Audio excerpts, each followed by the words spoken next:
Pada pagi hari ini anak-anak ya, kita membahas tentang anatomi sistem panca indera ya. Nanti sebagai tugasnya nanti akan saya sampaikan untuk saudara untuk ya, biar ingat ya, karena ini bagian nanti ya saudara lanjut ke bagian-bagian ini nanti harus saudara kuasai dengan baik ya. Sistem panca indera ini ya. Saya ya. Kita melihat ada 5 panca indera pada manusia itu ya. Jadi pada manusia itu ada 5 panca indera, antara lain yang pertama adalah mata ya. Mata itu berfungsi untuk penglihatan ya. Ketika nanti saudara bermain dengan kasus mata ini untuk pasien yang normal, itu hal yang aman ya untuk diceritakan kepada pasien. Tetapi nanti ketika ada gangguan atau abnormal pada pasien, saudara nanti sebagai seorang bidan harus mampu menyampaikan apa saja yang menyebabkan terjadinya ketidaknormalan pada mata pasien. Ya, itu pada penglihatan. Yang kedua, itu adalah pada telinga. Telinga itu berfungsi untuk pendengaran. Ya. Jadi indera kedua yang kita lihat di sini itu adalah pendengaran. Telinga ya. Yang ketiga hidung, ini berfungsi untuk melihat abnormal atau normalnya pasien pada penciuman ya. Kemudian lidah itu perasa ya. Lidah yang itu adalah lidah yang bisa membedakan berbagai rasa ya. Jadi kalau lidahnya mampu membedakan ini pahit, ini manis ya, ini hambar ya, itu kehidupan ya. Ya, itu berarti lidahnya normal ya. Tetapi ada kalanya lidah itu tidak normal, tidak mampu membedakan ini bagian asin, bagian manis dan seterusnya. Dan bagian-bagian lidah itu adalah bagian tertentu sebagai stimulus yang menyebabkan rasa itu ada pada lidah manusia ya. Bagian asin, ada bagian manis ya, ada bagian asam ya, itu ada pada lidah. Yang kelima, ini adalah inti dari sebenarnya rasa ya. Tetapi tentu karena yang dikenai itu adalah kulit, maka di sini indera yang kelima itu adalah apa? Apapun sebenarnya yang dirasakan oleh manusia itu yang menjadi titik utama reseptor daripada diterimanya misalnya rasa dingin, ya, panas dan segala macamnya itu adalah pada kulit. Ya. Dimana ini nanti kita akan lihat ya bagian-bagian apa saja yang ada pada kulit dan dia sebagai berapa. Ya, jadi 5 indera ini menjadi satu kesatuan sehingga dia dikenal dengan panca indera. Ya, panca indera itu adalah 5 indera. Ya, seperti itu. Oke, kita lanjutkan. Ya, mata. Ya, mata seperti yang saya sampaikan tadi, fungsi utamanya adalah penglihatan. Walaupun banyak sebenarnya fungsi mata lainnya ya yang saudara gunakan. Ya, jadi kalau saudara mengelipkan mata itu kan juga berfungsi ya. Tidak kita bahas di sini. Ya, kita lihat yang kita bahas di sini adalah fungsi penglihatan. Ya. Jadi yang pertama, mata itu digunakan untuk melihat. Maka ketika kita melihat sesuatu, dia terdiri mata itu dari 2 bagian utama. Yang pertama dinamakan mata bagian luar yang dapat kita lihat, ya, itu mata bagian luar. Tapi ada satu lagi mata bagian dalam. Ya, sebenarnya nanti kalau di rumah sakit kita bisa melihat mata bagian dalam ini menggunakan alatnya dinamakan dengan retinografi. Ya, bagaimana melihat fungsi mata bagian dalam? Karena apa?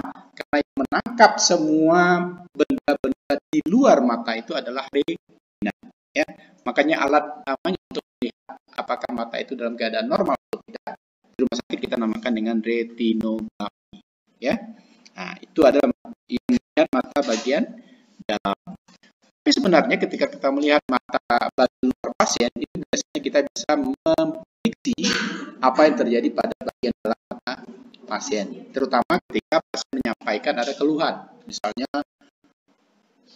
samar-samar, ya, atau katakanlah dampak bana, kalau itu sudah bisa menandakan di bagian dalam mata itu terjadi kerusakan. Di antaranya ada 3 kerusakan pada mata itu.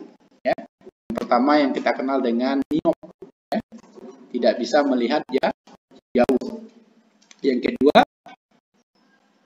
apa? Kalau miopi melihat jauh. Kalau yang dekat apa? Hipermetrop. Ya. Kemudian yang ketiga astigmatisme namanya. Kalau misalnya kerusakan mata karena penguaan, ya, itu biasanya tidak masuk ke dalam mata, ya, yang kita kenal dengan presbiop. Nah, jadi 4 ya kalau setelah memasukkan juga presbiop. Jadi ada hipermetrop, kemudian astigmatisme, kemudian presbiop. Astigmatisme penyakit mata dikarenakan bawaan. Ya, di satu matanya karena ke sini, tapi yang dilihat di tengah gitu. Itu juling. Itu karena biasanya itu bawaan, ya. Tetapi ada kebiasaan berpikir banyak gitu. Ya. Ya baca tapi ya pikir lain gitu ya. Jadi terbiasa matanya itu. Jadi hati-hati juga ya, apalagi kita perempuan, ya. Jangan biasakan mikir aneh-aneh gitu, ya, sehingga dia baca di sini di sana gitu. Jadi suka nyalain mata gitu.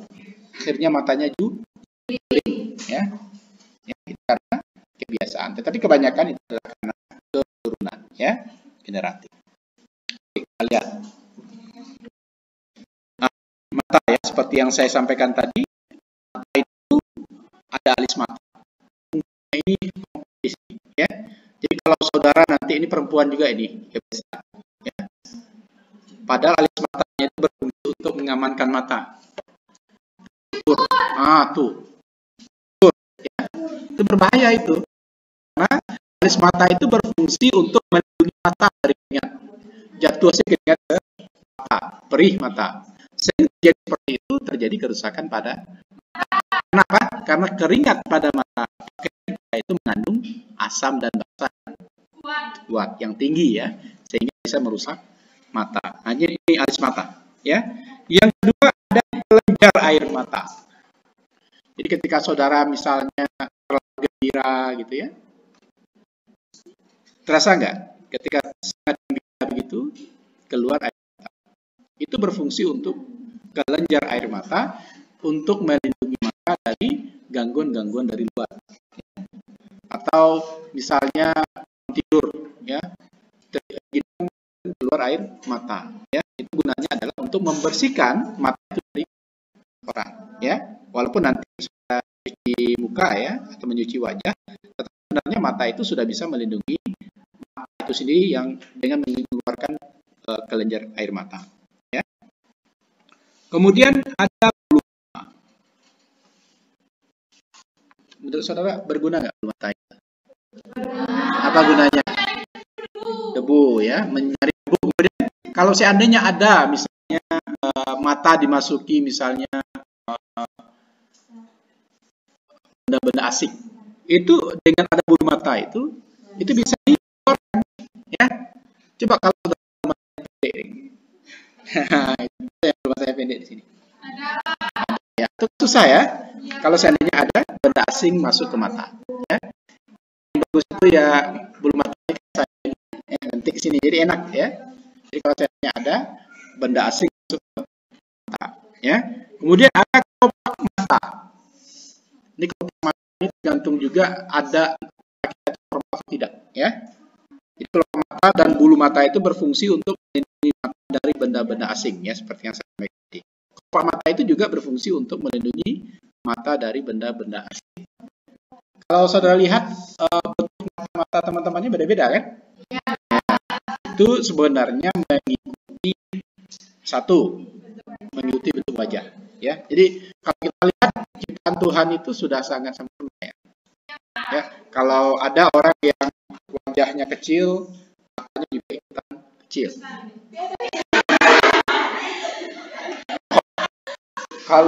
Kalau wajah kecil mata besar nanti nggak simetris, ya, kayak, ya. Tapi pasti dia mengikuti, yang wajahnya oval besar, nah itu matanya juga seperti itu. Tapi ada lagi yang jadi penyebab ya bagian mata itu berubah, misalnya miop, ya, apalagi miop sudah tinggi, biasanya di atas 4, ya. Kelainan itu di atas 4, ya, nah itu biasanya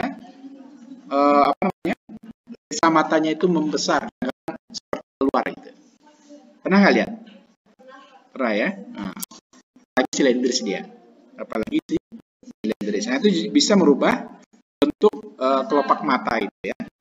Kemudian yang ketiga itu ya seperti yang kita sampaikan tadi, ada kelenjar air mata. Itu adalah aparatus lacrimalis ya. Dia berfungsi untuk menghasilkan air mata. Pertanyaannya, kalau saudara sering menangis itu, menurut saudara matanya gimana? Apa? Bengkak ya. Kenapa? Karena air mata dipaksa untuk keluar. Kalau keluar suara pasti nggak bengkak. Ya, kalau dia keluar sendiri pasti nggak bengkak. Jadi gini ya, manusia itu saya sampaikan kemarin ya, sel kita itu sama bekerjanya, mau di mana saja. Kalau dia bekerja secara normal, misalnya tiba-tiba dia keluar air mata, seperti ketawa tadi lah saya bilang ya, ketawa terlalu senang keluar air mata. Kalau seperti itu bengkak. Tapi kalau dipaksa, misalnya saudara itu menangis tak henti-henti karena digombalin sama cowoknya misalnya, menangis, harusnya kan nggak perlu menangis, ya nggak? Harusnya kan nggak perlu menangis. Tapi karena saudara ya rasanya dia itu adalah milik kita kok ke yang lain, seperti itu kan banyak itu ya. Nah, itu saudara menangis tak henti-henti seperti itu, menyebabkan bengkak mata. Sehingga kelopak mata juga menjadi berubah bentuknya. Ya. Kalau bengkak, pasti akan ada lagi efek-efek lainnya, misalnya mata merah. Ya. Matanya merah karena kelenjar dari mata itu dipaksa untuk keluar. Ada lagi menangis hijau. Ya. Kadang-kadang tangisannya juga ya kadang-kadang nggak ada suaranya, tapi air matanya tetap kan.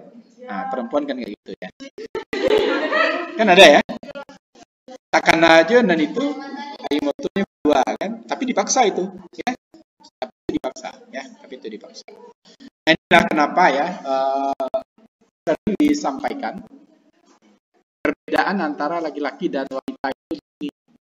Karena wanita itu menggunakan 90% itu perasaan, ya, hanya 10% pemikiran. Laki-laki beda. Kadang-kadang jahat jadinya laki-laki itu ya. 90% itu pikirannya, 10% perasaannya. Jadi kalau saya lihat Injun tidak berperasaan karena memang seperti itu, ya, karena hanya 10% perasaannya. Ah, kan, itu kan, itu katanya kan. Nah itu kalau udah seperti ini nangis ini, ya. Nah, kalau apalagi kalau diselingkuhin gitu ya. Kalau saya bilang ya. Iya ya. Seperti itu ya. Oke. Kita baru di mata bagian luar loh ya. Kita lanjut ya. Nah, ini yang kita bisa lihat seperti yang saya sampaikan retinografi ya. Ini mata bagian dalam. Di mata bagian dalam ada otot ya, otot mata. Kemudian yang lalu mengikuti bagaimana pola mata ya. Kemudian dia ada pupil semua ya, ada mata, ada vitreous humor, kemudian ada sklera, koroid, ada retina yang untuk menangkap bayangan, ada bintik kuning ya. Nah, bintik kuning ini nggak boleh melebar ya, bintik kuning yang di mata itu nggak boleh melebar. Walaupun sebenarnya ya sesuai dengan umur nanti bintik-bintik kuning pada mata ini semakin tua itu akan semakin membesar. Kemudian saraf optik ini berfungsi untuk menyampaikan informasi ke hipotalamus. Kemudian ada bintik buta. Bintik buta ini yang salah satu yang menyebabkan munculnya kebutaan pada mata.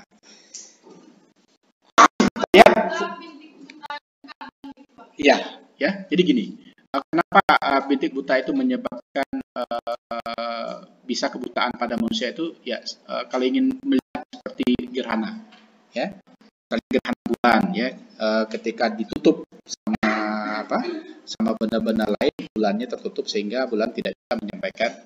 Begitu juga ya, ketika dia tertutup sama bintik buta tadi, maka dia tidak bisa melihat benda sehingga tidak berfungsi, ya, seperti itu. Kalau sakit pada softland biasanya iritasi, ya. Kalau sakit pada softland yang paling parah itu paling di lensa mata, ya. Kalau lensa mata biasanya itu bisa diobati dengan cairan mata, ya. Itu nggak apa-apa sebenarnya. Penggunaan softland dalam waktu yang lama juga tidak dianjurkan, ya. Ingat ya, ini kan kadang-kadang ini style itu lebih memundurkan kesehatan, ya. Jadi hari ini warnanya biru, besok kuning, satu lagi ungu, gitu kan. Banyak kayak gitu ya, sehingga nanti menyebabkan kerusakan pada mata. Sebenarnya terjadi iritasi. Tapi kalau lama-lama iritasi seperti itu tentu menyebabkan kerusakan pada mata secara permanen. Nah, itu yang tidak diharapkan. Sehingga bayangan bisa sampai ke retina, menyebabkan bintik butanya menjadi lebih besar sehingga kabur, ya. Kalau kabur nanti lama-lama bisa jadi buta. Nah, itu yang tidak kita harapkan, ya. Kita lihat ya, lebih spesifik, sklera itu berfungsi untuk mempertahankan mata lembab. Ini hati-hati ya pada mata kering. Yang tahu itu saudara ya, karena saudara yang punya mata. Ada itu kalau menangis basah, ya. Tapi kalau dalam keadaan biasa itu matanya kering sekali. Ada ya. Ya, kadang-kadang ya karena dia tidak ada cairan mata, ya jadi kalau gini-gini karena langsung bergeser antara otot mata dengan otot atas dengan otot mata bawah dengan lensanya. Karena apa? Sesuatu itu kalau bisa kalau bisa dia cair, itu pelumas istilahnya, itu sehingga tidak terjadi iritasi, ya, seperti itu. Jadi sklera ini berfungsi untuk mempertahankan mata agar tetap lembab. Kalau mata kering, ini harus dibantu dengan cairan, obat tetes, ya. Tapi jangan lupa sakalisam ini dia juga, ya. Jadi obat tetes itu ada takarannya, ya, ada takarannya. Jadi untuk mata kering saja, ya. Mata saudara sudah normal, ya, jangan dikasih cairan mata, walaupun cairan mata buat kita itu lega, ya, enak gitu, ya, tapi dengan dosis yang lebih. Itu yang pertama, sklera. Yang kedua itu kornea, yang dinamakan juga dengan selaput bening. Selaput bening ini berfungsi untuk memfokuskan cahaya yang masuk ke mata. Di kornea inilah kadang ya ketika kita tidak sama melihat jauh itu kita kecilkan, kita fokuskan sehingga dia berfungsi, selaput bening ini berfungsi untuk memfokuskan cahaya yang masuk ke dalam mata, ya. Nanti kita cek yang ada kelainan-kelainan ini, ya, terutama nanti kita cek. Nanti kita ini dulu, ya. Yang ketiga koroid, ya. Koroid itu berperan sebagai menyuplai makanan ke lapis retina mata, ya. Retina mata, koroid namanya. Ya, jadi ingat ya, di mata itu juga butuh nutrisi, ya. Jadi kalau saudara laser itu salah satu sebelum di laser itu diberikan nutrisi pada mata, ya. Kan ada ya, ingin agar rambut jauhnya hilang di laser, ya. Jadi sebelum laser itu matanya disuplai dulu makanan, ya. Yang mana yang disuplai pada koroid ini. Kemudian iris, ya, iris atau selaput pelangi banyak cahaya yang masuk ke dalam bola mata, ya, iris. Kemudian lensa mata berfungsi untuk memfokuskan dan meneruskan cahaya yang masuk ke mata agar jatuh tepat di retina. Jadi sebenarnya yang membuat cahaya atau bayangan itu sampai ke retina itu adalah lensa mata, ya. Kalau lensanya itu normal, ya, istilahnya ametrop, ya. Kalau normal, maka cahaya itu bayangannya akan sampai ke retina. Kalau bayangannya tidak sampai di retina, artinya di depan retina, maka itu harus dibantu dengan kacamata berlensa negatif, ya. Itu yang dinamakan dengan miop, agar bayangan itu sampai ke retina. Kebalikannya, presbiop itu ya, apabila lensa bayangan itu sampai di belakang retina, maka dia dibantu dengan kacamata lensa positif atau cembung ya. Makanya kalau orang rabun dekat itu kacamatanya itu kacamata pantat botol namanya, karena dia berlensa cembung. Ya. Kalau yang tidak bisa melihat jauh itu miop negatif itu, maka pipih dia cekung. Nah itu ya, itu alasannya kenapa kacamata saudara yang tidak bisa melihat jauh itu atau cacat mata jauh itu sebenarnya cacat ya. Tapi kan kita jarang nyebutnya. Kalau itu katanya rabun itu ya, rabun jauh. Jadi kalau saudara disebut rabun marah ya. Tapi bukunya nyampaikan seperti itu ya. Jadi itulah fungsi dari mata. Kemudian yang keempat, retina ya. Retina ini fungsinya sebagai tempat terbentuknya bayangan pada benda. Ya, itu yang saya sampaikan tadi. Jika metrop, maka dia sampai di retina. Jika dia miop, dia sampai di depan retina. Presbiop, dia sampai di belakang retina. Agar dia sampai ke retina dibantu dengan kacamata cekung atau berlensa cembung. Itu ceritanya. Yang kelima adalah saraf mata. Ya, saraf mata itu fungsinya adalah meneruskan rangsangan cahaya ke susunan saraf pusat di otak. Mata ini kan hanya melihat saja. Tetapi yang menyampaikan informasi itu ya, seperti yang kita sebutkan tadi, itu adalah hipotalamus, itu menyampaikan informasi ke otak. Misalnya, saudara sekarang melihat itu mata. Oh, mata itu. Saudara sampaikan informasi ke otak ya melalui hipotalamus sehingga dipahami.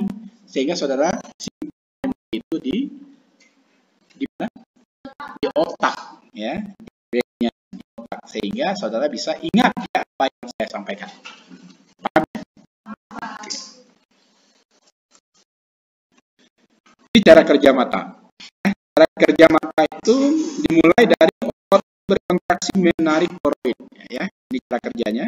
Kemudian ligamen itu beraksi sehingga nanti yang masuk itu diterima oleh retina dan terutama ya oleh ini untuk mensuplai makanan pada mata ya. Kemudian itu menebal dan mencembung memfokuskan cahaya di benda yang dekat ya, seperti itu. Jadi untuk memfokuskan cahaya dia misalnya mencembung, kemudian bayangannya jelas, maka dia mencembung dan seterusnya. Kemudian otot itu berelaksasi, maka koroid kembali ke posisi semula sehingga menjauh dari lensa.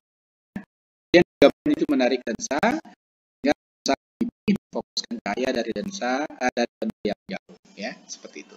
Jadi yang pertama dia mencembung, yang kedua dia memipih, itu tergantung situasi apa yang dilihat pada mata ya, terutama benda apakah dia jauh atau benda dalam keadaan dekat ya, begitu ya. Oke. Oke. Yang kedua ya, kita tinggalkan dulu mata ya. Di telinga itu berfungsi untuk mendengarkan suara dan keseimbangan tubuh ya. Jadi ini adalah fungsi dari telinga ya. Jadi mendengarkan suara dan menjaga keseimbangan tubuh. Yang pertama adalah telinga bagian luar yang sudah disediakan. Ada ada daun telinga, kemudian lubang telinga, kemudian ada bagian-bagian yang merupakan jalur ya dari masuknya suara ya, atau yang dinamakan dengan bunyi ya. Dan ada telinga bagian tengah ya, telinga bagian tengah ini yang menyambungkan antara telinga bagian luar dengan foramen palm namanya nanti ya, di telinga bagian dalam ya, atau siput ya istilahnya. Kemudian telinga bagian dalam kita lihat satu-satu ya. Ini telinga bagian luar yang daun telinga, kemudian telinga bagian tengah ini nanti ada saluran telinga luar namanya ya. Nanti dia akan bermuara ke di telinga bagian dalam ya. Di telinga bagian dalam ini nanti ada rumah siput ya, yang kita kenal memang bentuknya seperti siput ya. Oke, kita lihat satu-satu ya. Di telinga bagian luar itu terdiri dari yang pertama adalah daun telinga. Fungsinya adalah untuk merangsang bunyi yang masuk ke telinga. Kemudian di luar telinga berfungsi sebagai alat masuknya suara ke telinga. Jadi masuknya memang ke sini. Coba kita telinga saudara. Ini kan pakai jilbab semua ya. Harusnya ini bagian ketika saudara sentuh begini, harusnya bunyi bisa langsung didengarkan oleh telinga. Coba kan. Itu berarti telinga saudara normal itu.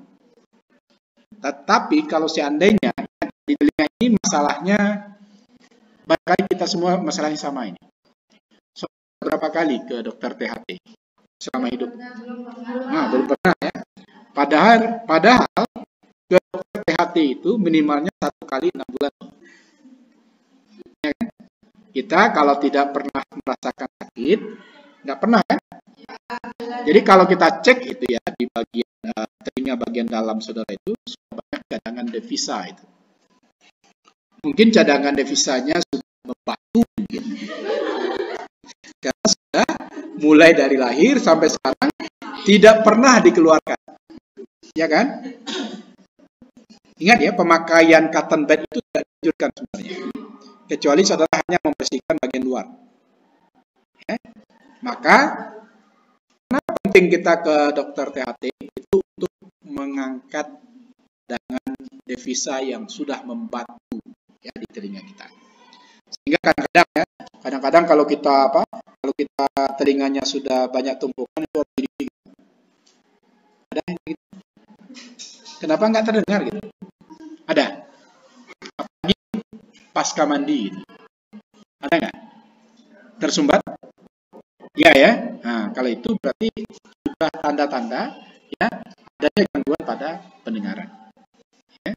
Maka harus kita ke dokter THT. Nanti di dokter THT itu nggak langsung diberikan dulu obat tetes. Kenapa? Karena sudah batu dia. Kalau diangkat itu terjadi perdarahan. Ya, karena sudah nempel di kulit daun telinga. Ya, nah itu seperti itu. Jadi lubang telinga itu berfungsi sebagai masuknya ke telinga. Kemudian saluran telinga itu fungsinya menghubungkan antara telinga luar dengan telinga tengah. Ya, telinga luar dengan telinga tengah. Telinga tengah itu terdiri dari pendengaran yang kita kenal dengan gendang telinga. Nah, itu nggak boleh ya. Jadi kalau bercanda dengan teman itu yang nggak boleh dipukul itu satu ini, karena bisa menyebabkan pecahnya gendang telinga. Ya, nggak boleh. Ya. Makanya saya suruh tuh ya untuk ngetuk ya, kalau seandainya normal maka suaranya sampai ke telinga saudara. Kenapa? Sebenarnya ya, orang normal itu masih bisa mendengarkan pendengaran yang sampai oleh orang apabila telinganya normal. Saudara bisa dengar? Masih normal saudara itu ya. Kenapa? Karena penguatan di telinga kita itu sampai 2 sampai dengan 3 kali ya. Jadi kalau saya ngomong seperti ini pasti jelas sama saudara. Karena suara saya keras kan. Tapi ketika saya ngomong pelan pun ya. Kenapa? Karena ada penguatan di telinga ya. Jadi kalau normal masih normal dia itu masih bisa melipat gandakan pendengaran ya. Seperti itu. Kemudian dalam telinga bagian tengah itu juga ada saluran eustachius namanya ya. Saluran eustachius ini adalah saluran yang menghubungkan telinga dan mulut. Makanya dinamakan THT ya. Pernah nggak saudara itu tasada? Hidung sakit, kemudian ke telinga juga kadang-kadang dirasakan ya. Ya, itu karena apa? Karena ada saluran eustachius ya, saluran yang menghubungkan telinga dan mulut. Ya. Atau saudara pernah COVID nggak kemarin itu? Nah, kemudian disuruh ada ya? Ada yang enggak usah komentar ya. Ada nggak saudara disuruh untuk pakai cairan, pakai garam, kemudian dimasukkan ke hidung? Pernah? Itu air infus itu kan pakai apa? Ini yang langsung gitu ya. Sebenarnya nanti kalau saudara COVID itu ini penanganan utama paling bagus ini ya. Pakai garam tapi bukan garam dapur ya, karena tidak ada airnya. Biasanya garam ini dijual pada desa-desa juga gitu ya. Ada garam itu yang nggak ada merek, pernah nggak? Dia dipakai plastik putih aja, ya kan? Nah itu garamnya tidak ada mengandung NaCl, itu yang baik. Masukkan 1 sendok atau 1,5 sendok ke air. Kalau saya punya itu ya, waktu di umroh tahun 2002 kemarin itu kan harus agar kita tidak COVID gitu ya. Kan sebenarnya COVID itu semua di sini tuh, di hidung, di mulut, tenggorokan. Kita berikan ke hidung ini, keluarnya di mulut. Nah, itu menandakan adanya saluran Eustachius ya. Ya, dia menghubungkan apa? Kalau hidungnya tidak apa-apa perih ya. Tapi kalau tersumbat lah hidungnya perih. Saya sering-sering gitu ya. Sehingga kita tidak identifikasi COVID. Walaupun COVID tidak akan teridentifikasi karena bukan virus ya. Virus itu ikut ya bersamaan dengan garam yang tanpa NaCl itu keluar dari mulut dan hidung ya. Itu ya. Fungsinya adalah mengatur keseimbangan. Tulang-tulang pendengaran itu yang pertama adalah tulang martil. Jangan saudara anggap tulang sebagai apa ya, penokok martil kan itu ya. Tulang martil namanya. Kemudian ada tulang landasan. Kemudian ada tulang ya di dalam tulang-tulang pendengaran yang ada ini ya, tulang-tulangnya. Kemudian telinga bagian dalam itu dari tingkap tulang, kemudian ada tingkap bundar, kemudian saluran tengah lingkaran, ini saluran lingkaran, kemudian rumah siput ya. Di rumah siput ini adalah terakhir bermuaranya yang kita kenal dengan apa namanya, membran timpani ya. Membran timpani diproduksinya suara ya atau bunyi. Inilah yang akan menyampaikan nanti ke otak. Nah, itu telinga ya, ada telinga bagian luar, tengah, dan ada telinga bagian.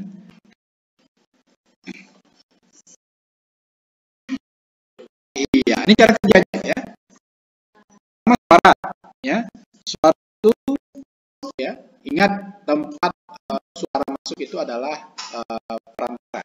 Zat antaranya itu adalah udara ya, dia masuk melalui udara. Telinga.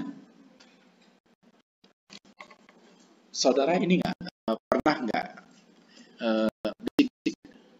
Pernah ya, bisik-bisik ya. Ada dua teman, dia 5 orang, tapi ada kelas sedikit gitu. Kode-kode.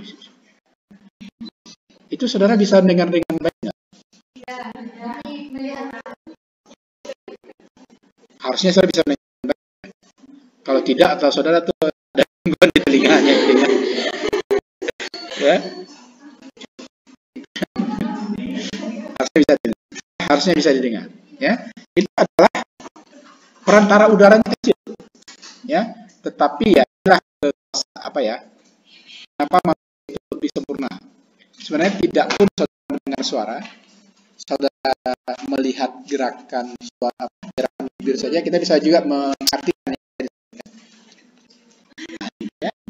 Nah itu, jadi selain apa namanya, selain ada perantara, sebenarnya satu lagi ada yang dinamakan dengan isyarat.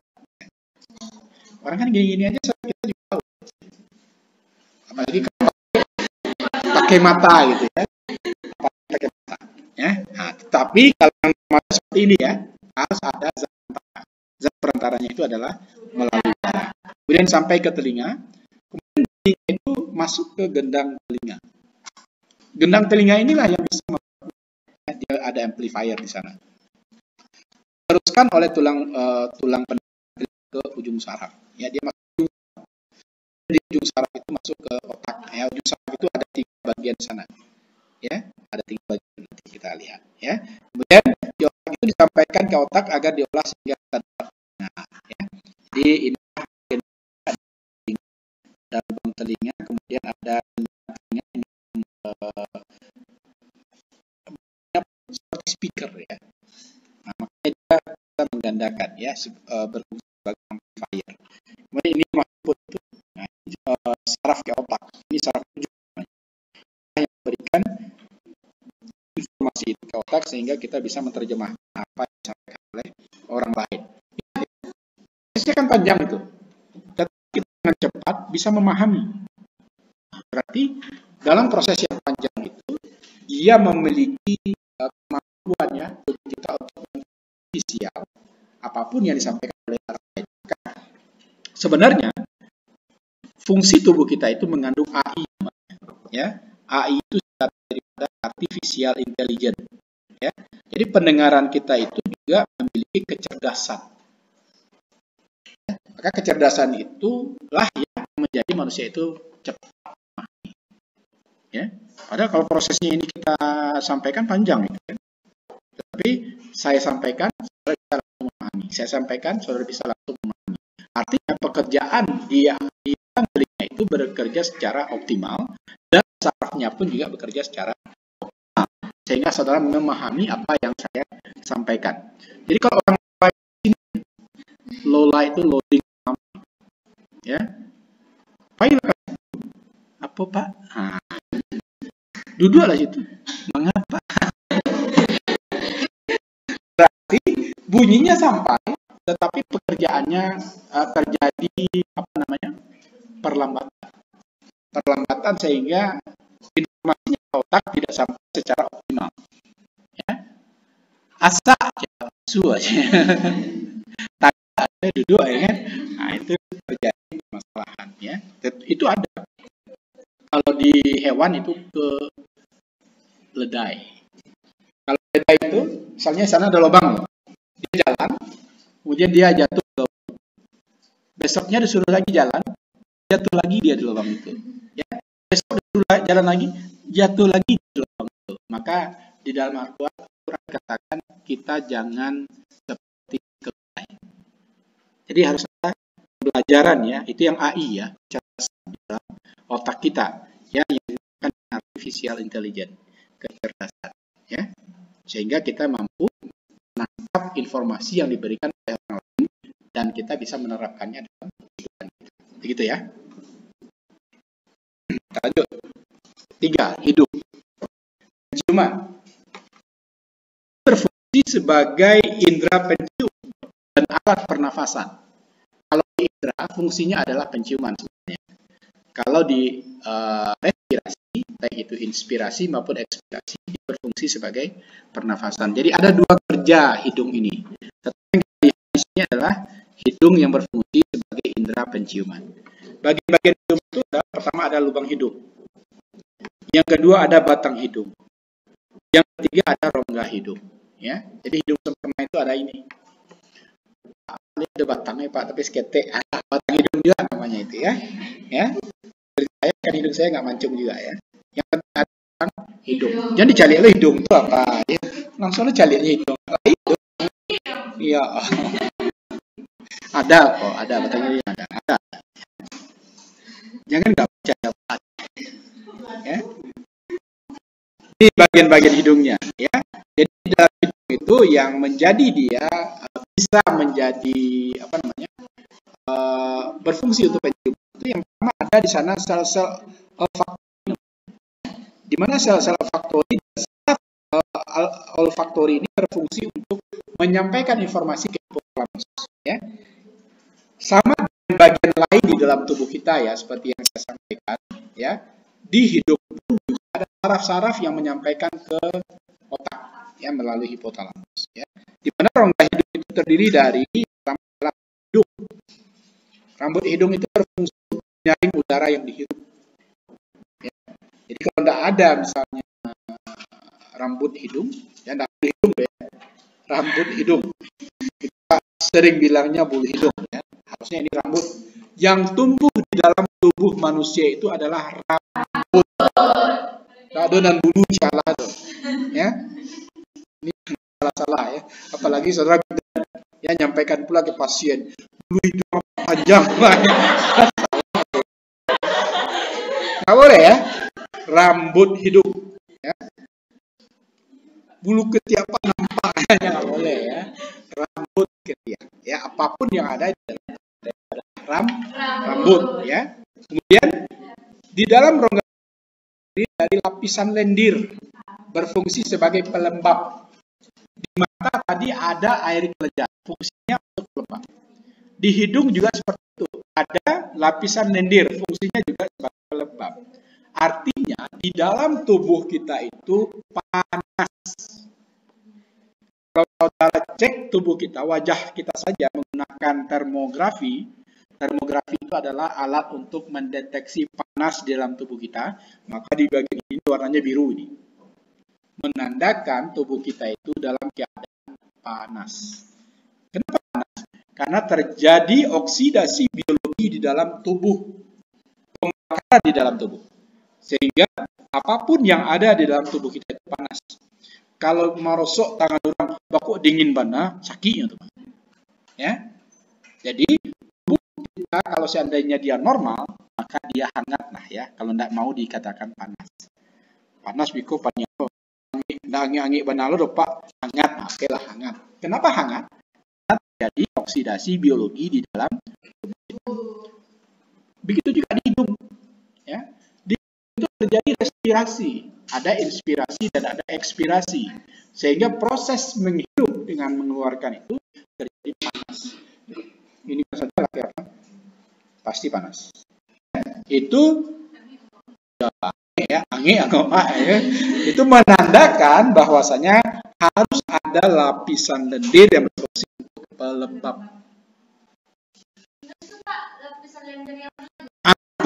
Pas, sudah dijawab sendiri. Jadi kalau ingus itu adalah lapisan lendir yang berlebih. Apa penyebabnya? Karena ada bakteri, mikroorganisme. Itu jawabannya. Itu sudah benar. Ya. Itu sudah terbitan sudah. Ya. Nanti segala sesuatu yang terjadi dalam tubuh nggak tahu. Baku angin. Oh, ada tahu. Ada boleh kayak gitu ya. Jadi proses yang ada di dalam tubuh kita itu tidak bim salah bim abdrakadabra, pasti ada penyebabnya. Maka di dalam ilmu kedokteran itu kita kenal dengan etiologi, tanda dan penyebab gejala. Maka perlu kita lakukan manifestasi apa yang harus dilakukan agar tanda dan gejalanya timbul. Obat yang saudara ramu, bidan itu kan meramu obat. Bayi itu perlu saudara melakukan ramuan obat agar dosisnya tinggi kepada bayi. Ya, maka tujuan kita meramu obat itu adalah agar ya, semua abnormal yang terjadi dalam tubuh itu menjadi kurang. Ya, kalau seandainya lendirnya itu banyak, ya makanya kita harus ya mengurangi lendir itu agar tidak terjadi keadaan abnormal pada tubuh. Paham ya? Ada pertanyaan? Pak, ya. Itu apa penyebabnya, Pak? Mata kuning itu, ya, mata kuning itu biasanya selain mikroorganisme ada yang memang terjadi pada tubuh. Kalau mata kuning itu biasanya ada sinyalemen kejadian abnormal lain terjadi pada tubuh. Misalnya kalau di bahasa kita penyakit kuning. Apa itu bahasa medisnya? Nah ya, itu ya. Itu terjadi karena ada buah, ya, karena ada itu mata kuning ya. Jadi kita berbakat.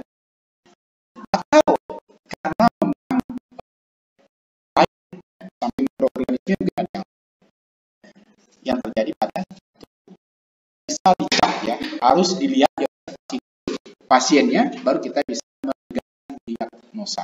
Cek dulu.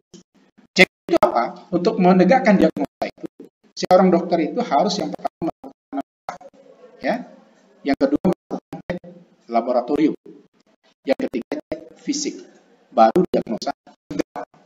Nggak boleh baru datang pasien dulu, anak satu tuh anak itu nggak boleh ya, itu nggak boleh. Diagnosa tegak apabila dilakukan 3 anamnesa, kemudian observasi ya, kemudian pengecekan fisik dan pengecekan laboratorium ya. Anamnesa itu pengkajian awal ya. Pengkajian awal itu didasarkan kepada keluhan-keluhan yang dirasakan oleh pasien. Setelah 3 hari tidak turun angin waktu masuk ke anamnesa, dilakukan kajian. Kemudian apunan dimakan kedua misalnya, itu informasi yang diberikan oleh pasien, maka kita lakukan anamnesa, lakukan pengkajian, lakukan fisik, lakukan cek laboratorium, kemudian baru dikatakan masalah. Jadi nggak boleh ya datang pasien langsung saudara berikan resep. Tahu yang diresepkan pasien benar atau tidak, ya. Jadi misalnya kalau seandainya ada gangguan pernafasan, cek respirasinya, ya. Nanti ada caranya, ya. Bagaimana ekspirasi dan inspirasi normal per menit. Kemudian nanti kalau seandainya ada keluhan misalnya sakit ulu hati misalnya, yang dicek tentu di bagian itu ya, apakah nanti dirasakan benjolan atau tidak pada tubuh pasien, itu harus dilakukan anamnesa terlebih dahulu. Jadi nggak boleh langsung diberikan informasi ya atau diagnosa pada pasien tersebut. Oke, paham? Jadi yang mendeteksi adanya odor itu ya organisme-organisme yang muncul ya. Jadi ada silia ini nanti yang akan menyampaikan ya apakah ada gangguan atau tidak pada hidung. Kemudian ada reseptor yang menerima semua, terutama bau ya. Di hidung itu ada bau ya. Ada penerima bau, ada yang lainnya nanti akan menyampaikan informasi ke otak ya. Jadi zat yang dapat tercium oleh hidung jika sampai menggandung ya, sampai dia tercium. Kemudian ujung-ujung penciuman pasang dan disampaikan ke otak sehingga kita dapat mencium baunya. Kecuali baunya terlalu smell ya, terlalu smell, baunya ampun ya. Jadi nggak sampai pun ke hidung baunya itu bisa ditangkap langsung ya. Misalnya bau H2S tahu? Kentut. bau kentutnya masuk lagi gitu ya, atau dapat tangkap oleh hidung ya. Ini ada ceritanya. Biasanya kalau ini kan cewek semua ya. Kalau campur saudara ada cowok ada cewek itu kan banyak itu gayanya ya, ada cowok itu. Ada dulu waktu saya di SMA itu ada satu teman yang jahil lah gitu ya. Mana yang kentut tapi dia pula suaranya yang paling keras gitu ya. Tapi kita tahu di satu lokal itu kentutnya itu bau kentutnya itu dia gitu ya. Ya ada itu ya. Kalau udah dia kentut itu kita tahu bau busuknya pasti dia. Ya. Tapi ketika dia kentut itu dia pula yang heboh, nunjuk-nunjuk, kita ada ketawa-ketawa aja ya. Mungkin saya juga ada pengalaman SMA-nya kayak gitu ya. Ada kayak gitu ya. Nah, itu kan belum sampai ke hidung. Nah, hidung belum masuk gitu, tapi kita udah tahu ya. Apalagi kalau kentutnya itu irapanya khas gitu ya. Kan ada juga yang irapanya khas ya. Ini yang ketawa yang pas ya. Ya. Ya. Ini cara kerja hidung gitu ya. Sehingga dapat menangkap bau gitu ya. Perasa. Jadi saudara tuh jangan jadi orang tuh perasa, karena udah ada lidah saudara. Saudara jangan perasa pula ya. Biarkan lidah yang merasa. Jadi fungsi lidah itu antara lain sebagai indera pengecap, ya, sebagai indera pengecap, kemudian sebagai alat berbicara. Saudara pernah lihat orang lidahnya pendek, kemudian bicaranya gimana? Gitu ya. Ya cadel gitu ya. Nah, jadi lidah ini ternyata Allah ciptakan juga untuk membuat manusia itu menjadi lebih sempurna. Ya, kalau lidah saudara pendek itu cadel. Jadi. Coba kalau tidak berlidah, gitu ya. Kemudian yang ketiga, pengatur letak makanan saat dikunyah. Lidah itu ngopor ya. Kalau di sepak bola, kaki sepak bolanya ya. Kalau makan saudara itu lidahnya ngopor-ngopor, oper kiri, oper kanan gitu ya. Ada pula yang tanpa oper langsung masuk, ada juga ya. Jadi dia pengatur letak makanan saat dikunyah. Kemudian juga dia membentuk. Saudara pernah nggak kayak gigit lidahnya? Berarti makan saudara itu pakai bismillah gitu ya. Itu sakitnya minta ampun ya. Saya juga pernah masalahnya. Sampai menangis ya. Nah, apalagi kalau yang di bawah lidah itu. Sakit ya. Hati-hati ya kalau makan itu. Sama saya juga seperti itu ya.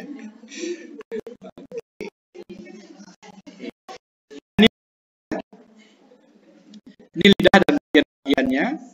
Ada katup pangkal tenggorokan ya, yang menghubungkan antara lidah itu ya. Lidah itu panjang loh ya, kalau kita panjang dia ya. Kemudian ada amandel lidah. Kalau seandainya ada gangguan di sini ya. Jadi amandel ini biasanya gangguannya di masyarakat sering disampaikan gangguan ini karena makan permen karet. Menurut saya logis itu? Tidak ya, jangan salah itu. Jadi biasanya gangguan mikroorganisme atau misalnya panas dalam gitu ya, panas dalam itu atau gangguan pada tenggorokan gitu ya, maka dia menyebabkan kelenjarnya itu membesar, yang kita kenal dengan tongsil. Kemudian ada amandel langit-langit, kemudian ada jendela buntu di mandel itu, ada sudah mulai bagian yang rasa pahit, asin, manis ya, kehidupan ya. Saja di mananya, karena masing-masing kita itu yang paling di bagian ujung ya. Rasa kok di ujung pahit? Manis ya. Ini lidahnya aneh ini ya. Kan hidup kan juga seperti itu. Di ujung itu yang paling manis gitu kan. Di awal itu nggak apa pahit gitu ya. Kemudian hambar ya, itu sudah mulai dirasa kiri kanan apa ya. Jadi lidah ini kehidupan sebenarnya kalau saudara tahu.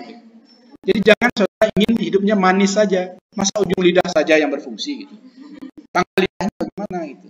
Ya mulailah sesuai itu yang pahit gitu. Jadi kalau saudara udah dapat jodoh ya, kalau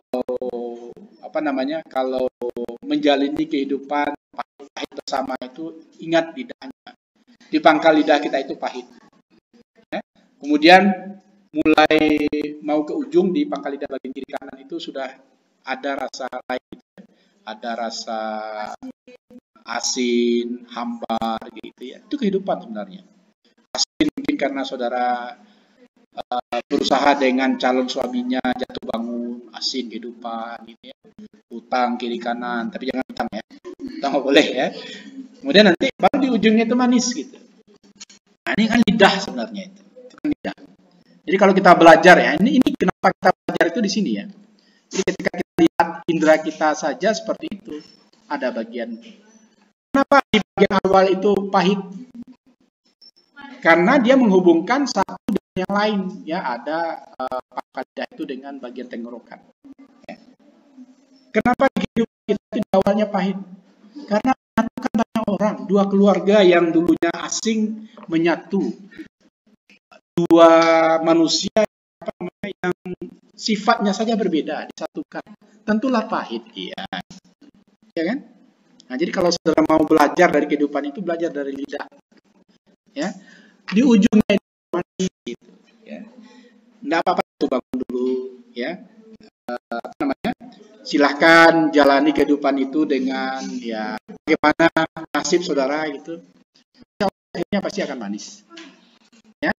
Jadi kalau saudara misalnya di dalam kehidupan ya nanti ada percekcokan. Sebenarnya dia calon suami saudara itu nggak selingkuh, tapi ya perempuan itu kan 90% perasaan.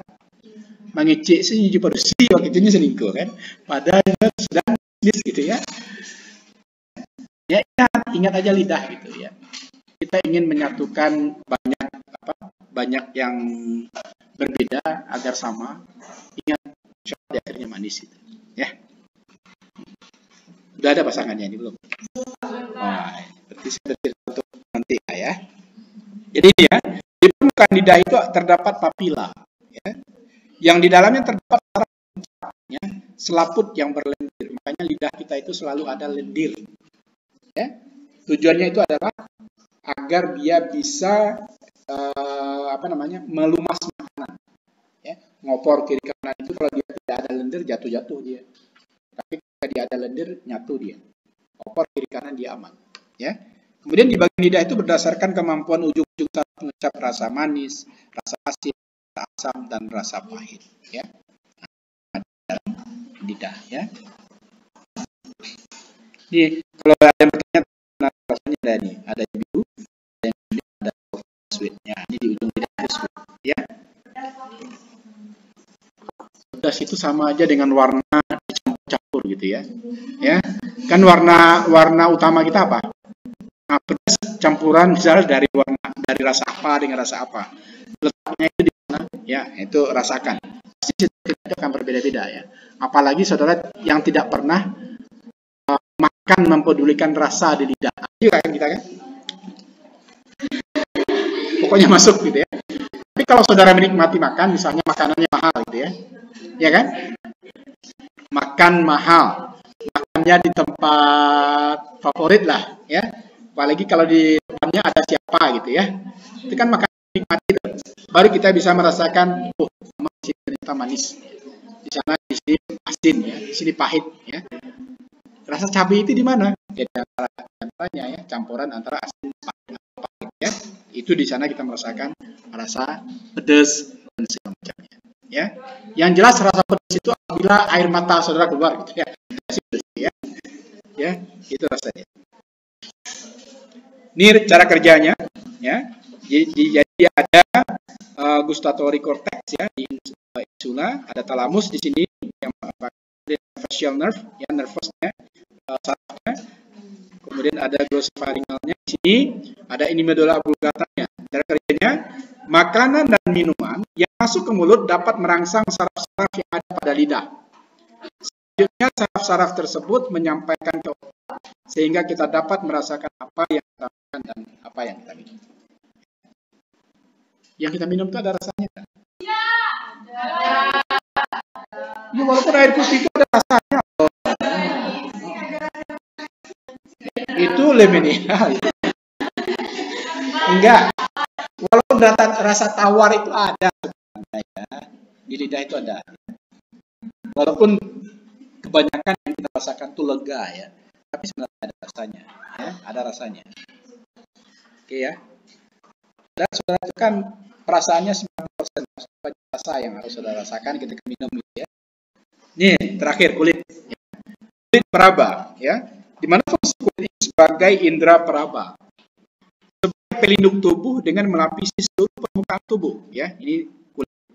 Dan sebagai bagian tubuh yang sangat penting untuk indah. Kulit penting, ya, terutama untuk perempuan ini estetik, ya, untuk keindahan, ya, estetika, ya, banyak tuh, ya, wajahnya udah putih, saya bilang kemarin, ingin lebih putih gitu ya, kayak Michael Jackson, kayak gitu. Tapi pakai mercury gitu ya. Oke, yang jelas bagian kulit itu ada epidermis, ya. Epidermis itu bagian atas. Kemudian di sini ada merasakan sakit, merasakan nyeri, kemudian merasakan panas, ya. Kemudian ada gerakan rambut, kemudian ada tekanan keras ya yang menyebabkan kulit itu berfungsi. Ya.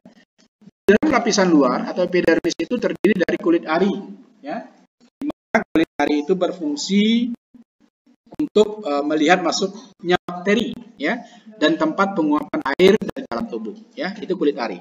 Kemudian yang kedua di dalam lapisan epidermis itu juga ada lapisan Malpighi, di mana lapisan Malpighi ini ya fungsinya adalah menyertai fungsi dari kulit ari tadi, ya.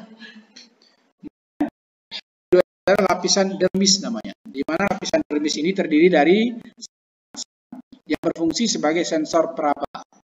Ya. Kemudian pembuluh darah sudah ada di lapisan bagian dalam ini. Kemudian ada zat melanin namanya, sebagai penangkal sinar ultraviolet yang berbahaya dan sebagai zat warna pada permukaan kulit. Tetapi ingat ya, yang memberi warna itu adalah pigmen, ya, pigmen.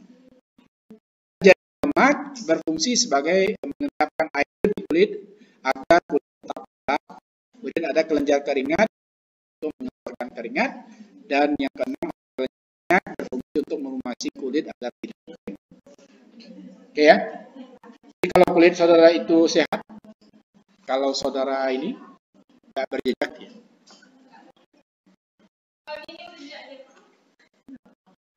Kalau gini berjejak. Oh merah, enggak. Berjejak itu magaresian. Putih itu ya. Karena saya kulitnya enggak bagus ya. Oke ya, tapi biasanya kalau cewek aman ya. Cewek aman.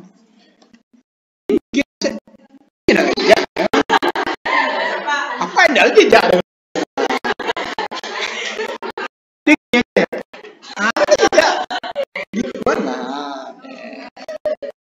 Oke ya.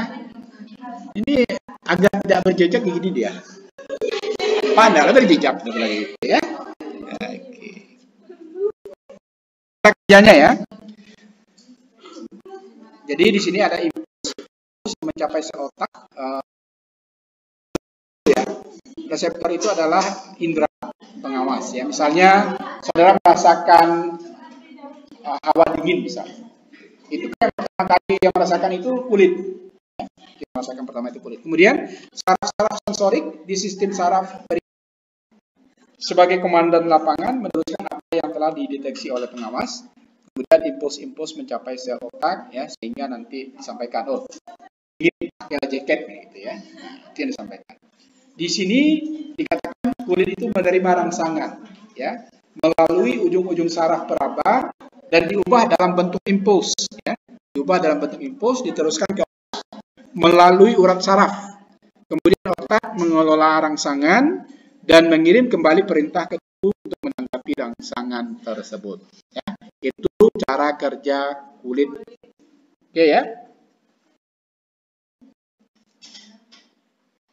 Terakhir kesimpulan ya. Kalau udah kesimpulan itu berarti terakhir ya. Jadi setiap manusia itu pasti memiliki 5 panca indera dengan organ serta fungsinya masing-masing. Kesehatan agar terhindar dari penyakit khususnya pada sistem indera.